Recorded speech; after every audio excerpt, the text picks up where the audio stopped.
नाज़रीन, national assembly में घुसने वाले नकाबपोश कौन थे? आज पाकिस्तान तहरीक इंसाफ की जानिब से बैरिस्टर गौहर, उसके बाद उमर अयूब और असद कैसर ने मीडिया से गुफ्तगू करते हुए जो बयानात दिए, इससे तो मौसम इंतहाई ख़राब होता हुआ दिखाई दे रहा है और बिलाखिर वही होने वाला है जो मैं बारहा आपको बता चुका हूँ कि जंग छिड़ने वाली है। अब हालात आगे कैसे होंगे और इन हालात को कंट्रोल कैसे किया जा सकता है, इस पर हम बात करने जा रहे हैं आज के प्रोग्राम में। कल जब नेशनल असम्बली में परसों जब वो वाकया हुआ, तो हमने देखा कि सबसे पहले दरवाजे बंद किए गए नेशनल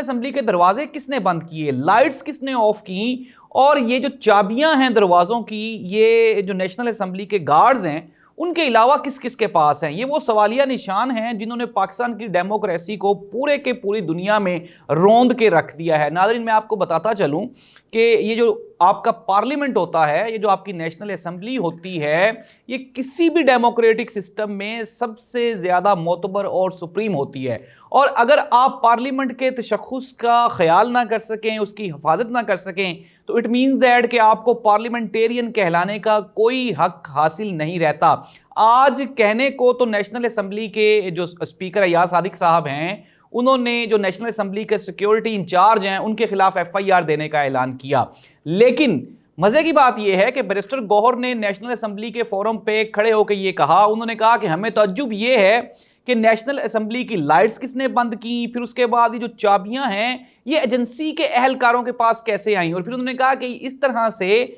नकाब पोश, मुंह के ऊपर नकाब डाल के वाइट कपड़ों में मलबूस हमारे MNAs को उठाया क्यों गया। उन्होंने कहा यह गिरफ्तारी नहीं थी बल्कि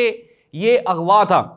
बैरिस्टर गौहर ने यह भी कहा कि जब मुझे पता चला कि बाहर पुलिस आई है तो मैं और इसके अलावा उन्होंने कहा जी हमने कह रखा था, ना ही तो हम गिरफ्तारियों से डरते हैं और ना हम डरते ज़रूर हैं, लेकिन वो जो लापता हो जाते हैं अशखास, हम लापता होने से डरते हैं। उन्होंने कहा हमें गिरफ्तार करना है, हमें जेल में रखना है, हमें थाने में रखना है, हम किसी भी चीज़ से डरने वाले नहीं हैं। दूसरी जानिब अगर हम बात करें आज की दूसरी प्रेस कॉन्फ्रेंस की, मीडिया ब्रीफिंग की, तो असद कैसर और उमर अयूब ने पेशावर में खड़े होकर मीडिया से गुफ्तगू की। इससे पहले मैं आपको बताता चलूं कि उमर अयूब और जरताज गुल ने पेशावर हाई कोर्ट से अपनी बेल बिफोर अरेस्ट वो करवा ली है, जिसकी वजह से ज़ाहिर सी बात है गिरफ्तारी से बचा जा सकेगा। नाज़रीन, अगर हम सिचुएशन देखें, मौका महल देखें, तो एक बड़ी अच्छी फिजा बन गई थी। लगता यह था कि पाकिस्तान तहरीक इंसाफ और एस्टेब्लिशमेंट की बातचीत का आगाज़ हुआ तब जब इमरान खान को पिछला जलसा करने से रोक दिया गया था, और इमरान खान ने यह कहा भी था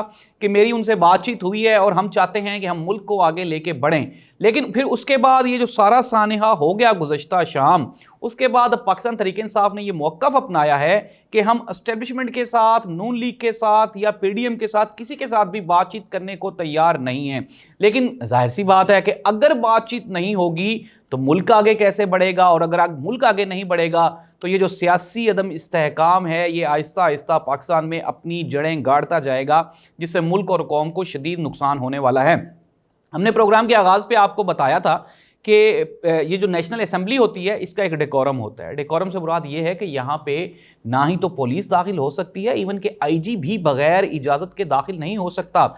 अगर हम बात करें काजी फ़ाइज़ ईसा साहब की, जो कि सुप्रीम कोर्ट के चीफ जस्टिस हैं, उनको भी एक दावतनामे के तहत इनवाइट किया गया था, मदऊ किया गया था, जिसके बाद वो नेशनल असम्बली में दाखिल हुए थे। अब ऐसी सूरत हाल में जब आपकी नेशनल असम्बली का इतना तकद्दुस हो, इतना उसका ख्याल किया जा रहा हो, लेकिन फिर हम देखें कि उसमें आप नकाब पोश, सिविल कपड़ों में मलबूस लोग इस तरह से दाखिल हों और वहाँ पे जो इलेक्टेबल्स हैं, जो पार्लियामेंटेरियंस हैं, उनको उठा लिया जाए, ये काबिल तशवीश है, जिसके ऊपर पूरी दुनिया सरापा एहतजाज है। पाकिस्तान तहरीक इंसाफ ने नई पॉलिसी का ऐलान करते हुए इस्टेब्लिशमेंट और हुकूमत के साथ बातचीत और वो जो मामला तय हो रहे थे उनसे उन्होंने कहा कि अब कोई बातचीत नहीं होगी, कोई डायलॉग्स नहीं होंगे। असद कैसर ने अली अमीन गंडापुर के हवाले से ये कहा, उन्होंने कहा कि अली अमीन गंडापुर के बयानात को या ये जो तकारीर थी उनको लेके लोग ज़्यादा जज्बाती हो रहे हैं, और ख़वातीन खुसूसन उन्होंने पंजाब असम्बली में मौजूद जो हमारी वुज़रा ख़वातीन हैं उनको मुखातब करते हुए कहा कि वो चंद ख़वातीन हमारे बयानात को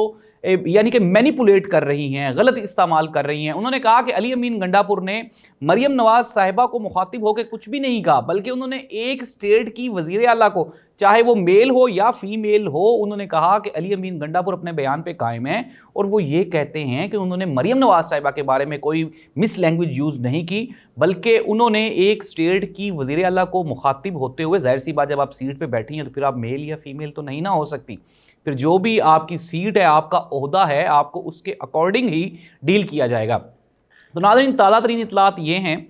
कि इस्लामाबाद में ये जो हरकत की गई अपनी तरफ से, तो मुस्लिम लीग नून और जो इस्टेब्लिशमेंट के लोग हैं उन्होंने पाकिस्तान तहरीक इंसाफ को डराने की कोशिश की, लेकिन अब ये जो डराना है ये उल्टा इस्टेब्लिशमेंट और नून लीग के गले पड़ गया है। और पाकिस्तान तहरीक इंसाफ ने अब ये ऐलान कर दिया, उन्होंने कहा कि अब एहतजाज होगा और पूरे मुल्क में होगा, ना सिर्फ हम जलसे करेंगे बल्कि अब हम रैलियां भी निकालेंगे और धरने भी देंगे, अगर किसी में ज़रूरत हो तो वो हमें आके रोक ले। अब आगे जो माहौल है वो बजाय ठीक होने के आहिस्ता आहिस्ता मज़ीद ख़राब होता हुआ दिखाई दे रहा है। उमर अयूब ने भी मीडिया से बातचीत करते हुए, एक तो बैरिस्टर गौहर ने जो अली अमीन गंडापुर साहब ने जो सहाफ़ियों के बारे में उन्होंने कोई बयानात दिए उसको जस्टिफाई करते हुए कहा कि उनकी मुराद सहाफ़ियों को लेकर नहीं थी, लेकिन अगर सहाफ़ियों की दिल आज़ारी हुई तो उसके ऊपर भी मैं अली अमीन गंडापुर की तरफ से मुआफ़ी का तलबगार हूँ और मुआफ़ी चाहता हूँ और माजरत ख्वाह हूँ, और आइंदा हम लोग कोशिश करेंगे कि अगर इस तरह की बातचीत हो तो उसमें एहतियात बरती जाए। नाज़रीन, अब हम आ जाते हैं अडयाला जेल की ताज़ा तरीन सूरत हाल। इमरान खान से कुछ लोगों की अब भी मुलाकातें हुई हैं और इमरान खान ने अब ये वाज़े कर दिया है कि ये तो हो ही नहीं सकता कि आप हमें डंडा सोटा करें, हमें मारें भी, हमें घसीटें भी, और फिर आप हमसे ये तवक्को रखें कि हम आपकी हर बात को, हर रूल को, हर ऑर्डर को फॉलो करेंगे, तो ये मुश्किल ही नहीं, नामुमकिन दिखाई देता है। नाज़रीन, पाकिस्तान में पाकिस्तान तहरीक इंसाफ जो कि पाकिस्तान की सबसे बड़ी सियासी जमात है, उसने एक इस्लामाबाद में जलसा किया, फिर उसके बाद नेशनल असम्बली में क्रैकडाउन हुआ और असद कैसर ने बड़ी अच्छी बात की। उन्होंने कहा ये कोई मेहंदी का फंक्शन तो था नहीं कि जो टाइम पे ख़त्म हो जाता। जब पाकिस्तान पीपल्स पार्टी, मुस्लिम लीग नून, बिलावल भुट्टो जरदारी या मियाँ शहबाज शरीफ साहब जलसा करते हैं तो क्या वो टाइम के मुताबिक चलते हैं और टाइम पे ख़त्म करते हैं, या फिर वो सिलसिला आगे चलता रहता है? ये एक सवालिया निशान है। और इसके साथ साथ असद कैसर और उमर अयूब ने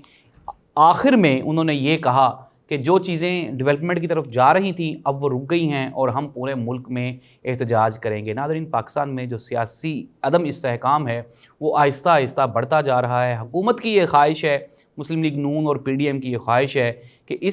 ये जो हालात हैं इनको इस तरफ ले जाया जाए ताकि कोई मार्शला टाइप को चीज़ लग जाए, कहीं इमरान खान ना आ जाए। इमरान खान से जाहिर सी बात है PDM को डरना भी चाहिए और वो डर भी रही है। अब